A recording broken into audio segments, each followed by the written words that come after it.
Okay, mathematicians, so today we are actually going to start with table A and B.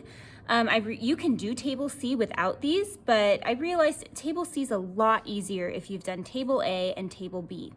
And so table A and table B are all about our multiples. And so this is just getting you kind of warmed up for table C and getting you thinking about all these multiples that we have of numbers. And so table A is only going to go up to multiples that are 50 or less. So I'm going to put a big 50 up here at the top. So 50 is the highest multiple we are going to reach on table A. And table A, all you're doing is you are solving your multiplication problems as you go down, okay? And you start with your 2's, then you go to your 3's, then your 4's, your 5's, your 6's, 7's, 8's, 9's, and 10's. And again, these only go to 50, which is why it gets shorter, right? Because anything past 10 times 5 is going to be higher than 50. You can jump around. You can start with your 2's, you could start with your 10's, wherever you want to be. But I want to point out something important that you're going to start noticing on table A and table B. So if I start in my 2's and I say 2 taken 1 time, I know that's 2. And working on this, I can think of my bead bars, right? I can think 2 taken 1 time. My next one is 2 taken 2 times, or 4.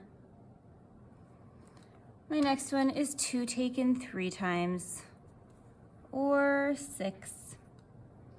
My next one is 2 taken 4 times, 8. 2 taken 5 times, 10. Now, as I'm going down my list, I would like you to do yours in pencil. I want to do it in pen because pencil stands out a little bit better. As I'm going down my list, I can see I had 2, 4, 6, 8, 10. You might not even have to think about the rest of your multiples too much, because as I'm going down and I'm starting to fill these out, I'm starting to notice a pattern. I notice that, as we know with multiples of 2, they're only even numbers, but I'm also noticing that I'm only counting by 2's. So I could actually probably fill out most of this column without having to know what 2 taken 19 times is, as long as I can keep my pattern going. So 2 taken 6 times, well, it's just going to be 2 more than 10, so I can see that's 12. 2 taken 7 times, that's just 2 more than 14, or 2 more than 12, so that's going to be 14. Okay, and I would just keep going, probably using my pattern, because my pattern, this is like a really long number string, my pattern is going to help me get to my multiples faster. So as you're working through table A and also table B, you want to start looking for patterns in your multiples column to help you work through this a little bit faster.